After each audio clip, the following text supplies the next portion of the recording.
is, folks. Feed your gut and crack open that coconut. It's time for Event or Else, the comic book show where I go through most every major Marvel and DC event, one issue at a time, one episode at a time, because if I don't, then somebody else is going to do it, and let's face it, they're probably going to do it better. Hey, I'm your host, my name is Steven, and I'm back once again to creep up behind you and push you off the cliff that is Crisis on Infinite Earths. In this episode, we're looking at issue number 8, which is entitled A Flash of Lightning. This issue was published by DC Comics with a cover date of November of 1985, and it was written by Marv Wolfman with pencils by George Perez, inks by Jerry Ordway, letters by John Costanza, and the colors were by Anthony Tollin.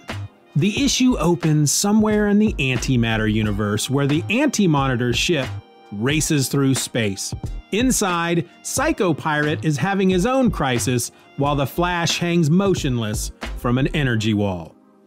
Psycho Pirate fears that the Anti-Monitor no longer has any use for him, and therefore once he returns, if he returns, well, he's gonna kill old Double P. His only hope is that the Anti-Monitor died in the same explosion that killed Supergirl. But if he didn't, well... Hasta la vista, baby. Psycho Pirate asks the Flash, who appears to be unconscious, to join him against the Anti-Monitor. But then, before that line of thought can go any further, the Anti-Monitor shows up, and he's wearing an all-new, very slick suit of armor. And he tells Psycho Pirate not to fear. He will not die. He may still be useful. Meanwhile, on the other dimensional world of Apocalypse, Desaad watches the Anti-Monitor ship on a view screen and asks his master Darkseid for a bit of advice on how they might stop him. Darkseid, however, is all like, we're gonna do two things, jack and squat. We're just gonna chill here, bide our time, and see who wins. Whoever that may be is gonna get all kinds of exhausted, making them easy for me to defeat. In the meantime, on Oa, we find that the Guardians and the Green Lantern Corps are just fine. The Lanterns want to fight, but the Guardians go off to deliberate in private.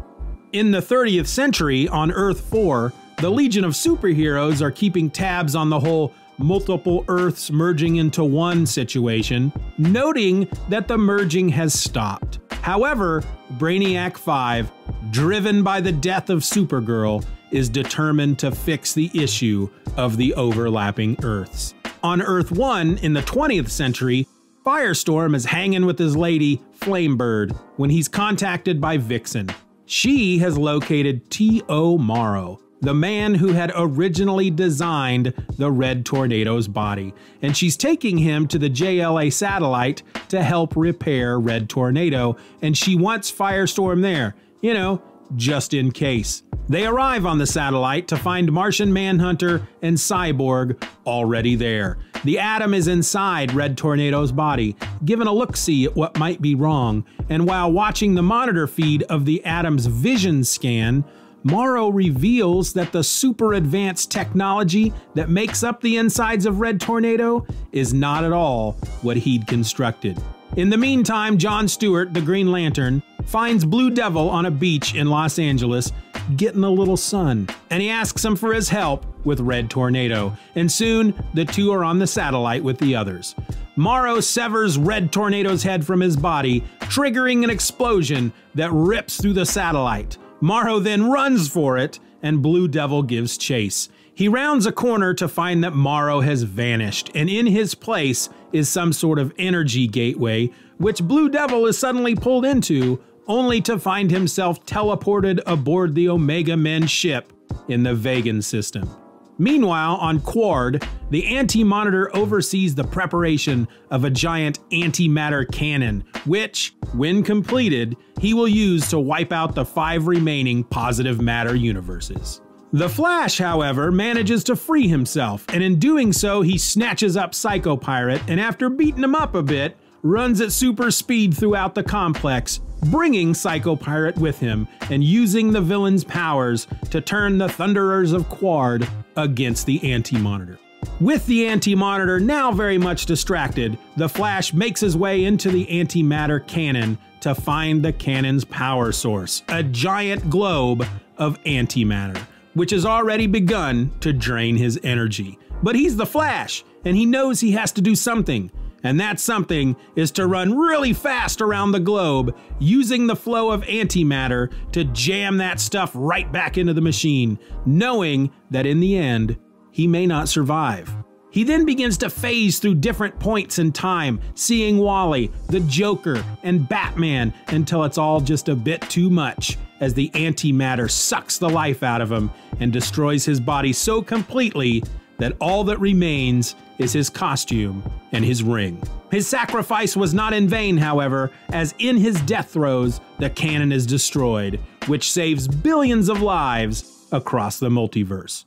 Meanwhile, as the issue ends, somewhere outside of the universe, out beyond time and space, the Spectre senses all that's going on in the multiverse, and he ain't happy. And that's the end of another issue, which means it's time for the top 3 things to dwell on. Except, nah, let's talk about the Flash instead. See, it's fitting that the Barry Allen Flash gave his life to save the multiverse. After all, he's the one that discovered the multiverse in the first place, which happened all the way back in 1961. And so I thought it might be fun to talk a bit about that issue. But first, here's a couple of things you'll want to know before we get into it. At the time of the crisis, there were 2 men running around and calling themselves the Flash. Jay Garrick came first, when back in 1939, Flash Comics #1 hit the newsstands. In the issue, Jay, who's a student at Midwestern University, inhales the gases from hard water, which gives him super speed. Then came Barry Allen, who in 1956 made his debut in DC Showcase #4, where he worked as a police scientist and enjoyed reading the comic book adventures of a guy named Jay Garrick, a super speedster named the Flash.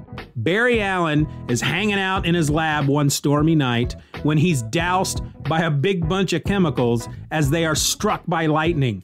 This is what gives him super speed, and he takes on the name Flash from the comic book of his favorite superhero. Now that we're all up to speed, pun very much intended, let's take a quick look at the issue that gave us our first glimpse of the multiverse, Flash #123, which has a cover date of September 1961.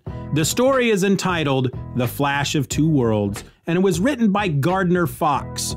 Keep that name in your back pocket because it's going to come up again later. Pencils on this issue were by Carmine Infantino, inks were by Joe Gaella, colors by Carl Gafford, and the letters were by Gaspar Saladino. When the magician that Iris West hired to perform at a charity event for orphans is a no-show, the Flash takes his place and dazzles the children with feats of speed.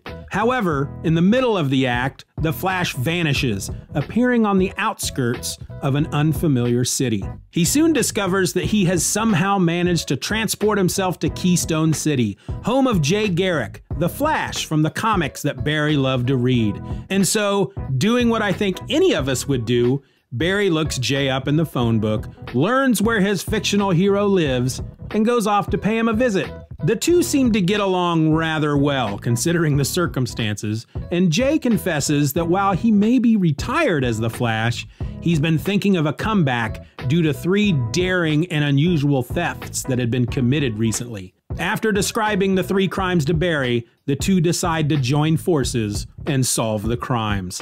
The thefts, we soon learn, were carried out by 3 of Jay's old foes, the Fiddler, the Shade, and the Thinker, who have teamed up to cash in. The 2 Flashes split up, and Jay finds himself going head-to-head with the Thinker, who quickly gets the better of the aging speedster. Meanwhile, Barry tangles with the Shade, but he too is soundly trounced. Meeting up later at Jay's house to report their failures, they decide to work together, figuring they'd be more effective as a team.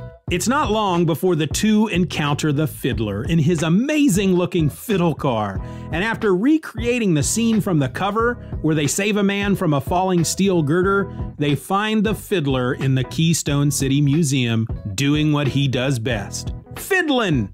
In the meantime, the Thinker and the Shade arrive to warn the Fiddler about the two Flashes, only to discover that the Fiddler's got it handled. Both Flashes are under his spell, dancing and stealing jewels for the criminal. It's then, as the villains are about to escape with the jewels and their freedom, that the Flashes strike, taking out all three ne'er-do-wells with supersonic speed. But how did they accomplish this amazing feat, you may be asking yourself? After all, the Fiddler did have both of them under his spell. It's actually quite simple. At one point, the Fiddler told them, "Never mind those little individual gems, just bring me the big jeweled treasures." And that, it seems, was his downfall. You see, the Fiddler wasn't specific about what he wanted the two of them to do with all those little gems that they'd gathered, and so the Flashes placed those little gems into their ears, which distorted the pitch of the music just enough so that it no longer had any effect on them. After all, even though they were forced to obey the Fiddler, the villain never ordered the two not to try and escape. And so, with Keystone City safe once more, the two Flashes say their goodbyes, and Barry returns to his Earth with the intent of looking up Gardner Fox. That's the guy who wrote those original Flash comics, and he wants to tell his story to the writer, thinking that maybe Gardner Fox will write the whole thing up in a comic book. Wink! And then, of course, 20 some odd years later, the multiverse falls to the Anti-Monitor. Or does it? You know, it's odd to think that this one fun little lighthearted story in The Flash could lead to such death and destruction, and yet it really does. From the seeds of Flash 123 would come other stories set in the Earth 2 universe, which is the universe where Jay Garrick and the other Golden Age characters lived. So many stories were told on Earth 2 that, according to Marv Wolfman, readers began to confuse the continuity from both Earths 1 and 2, and the only way to fix all that was to blow it up and start over. Which, looking back at it, did they really do that? Not really. I mean, I'm no scholar of DC history, but based on some of the books I'm reading today, it's nearly 40 years later, and they still don't quite have a handle on the multiverse. In fact, there may be more than one multiverse by this point. Is that right?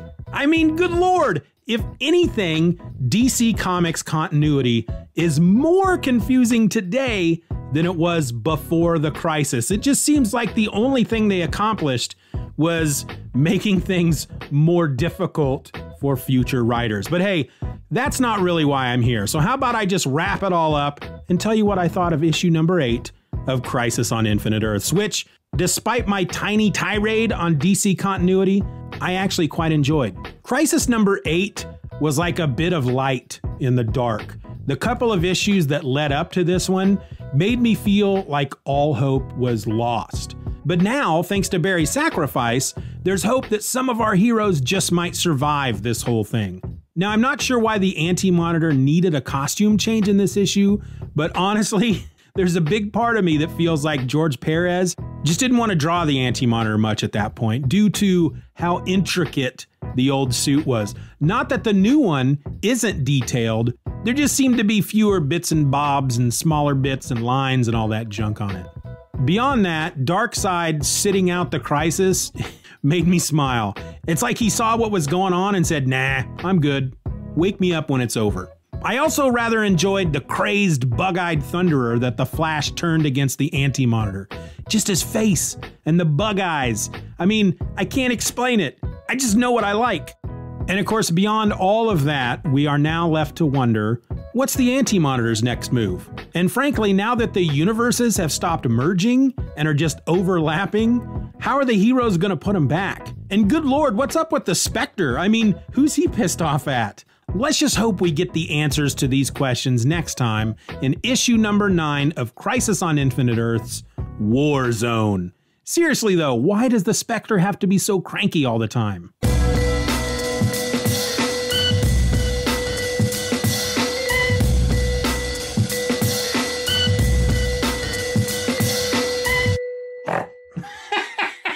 There's your snort. That may go at the end of the sentence. It better.